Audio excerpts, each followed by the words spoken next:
Escambia County Commissioners voted unanimously to approve the county's largest ever budget for the Sheriff's Office. The county will appropriate roughly $100 million per year over the next 3 years to improve resources and hire new deputies. The board approved the new agreement at their meeting last week. Today, the sheriff is weighing in on the cost to keep the community safe. Well, our Tanner Stewart is just outside the Sheriff's Office now with the factors behind this increase in the budget. Tanner?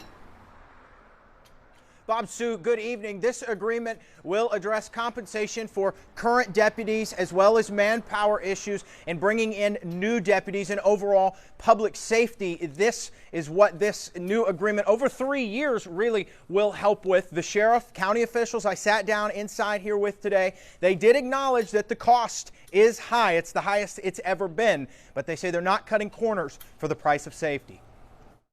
The bottom line is, how much do you pay someone to risk their life every day? That's what it boils down to. Roughly $102 million of Escambia County's annual budget will go toward the sheriff's office through the next 3 years, the highest by far for Northwest Florida departments. Santa Rosa and Okaloosa County fall just under $70 million.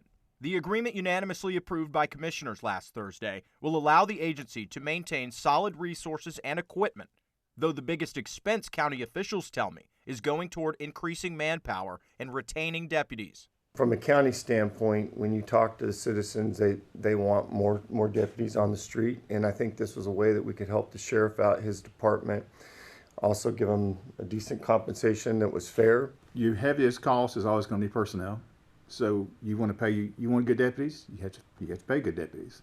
The agreement will increase the sheriff's office budget by $6 million each year. Sheriff Chip Simmons says his deputies respond to more than 300,000 calls a year, and that number isn't slowing down with growth in the county. The increased spending will raise pay for all current deputies. By October, the sheriff tells me 8 new deputies will sign on, with more than a dozen more positions open within the next 2 years. Law enforcement at its basic level is the ability to answer a 911 call or having a deputy on the street, whether it is a trespass call like they had in Walton County, or whether it's NES, terrorist act. We have to have the manpower. We're not the cheapest organization out there, but you pay for professionalism, and there's no reason to shoot for mediocrity. I think that we're going to continue to push for excellence, and I think that's what you're seeing at the sheriff's office. The agreement also extends the sheriff's funding reserve up to $1.5 million to cover unexpected costs. County Administrator Wes Moreno acknowledged the appropriation was a record high for law enforcement in the county, saying they can afford to look at cutting spending in other areas, but can't cheat public safety. We want good quality people, we want good quality deputies, and I think it's well worth the investment. The board recognizes the importance of that investment, and yeah, we may have to scale back some other areas, but public safety's always got to be priority one, always.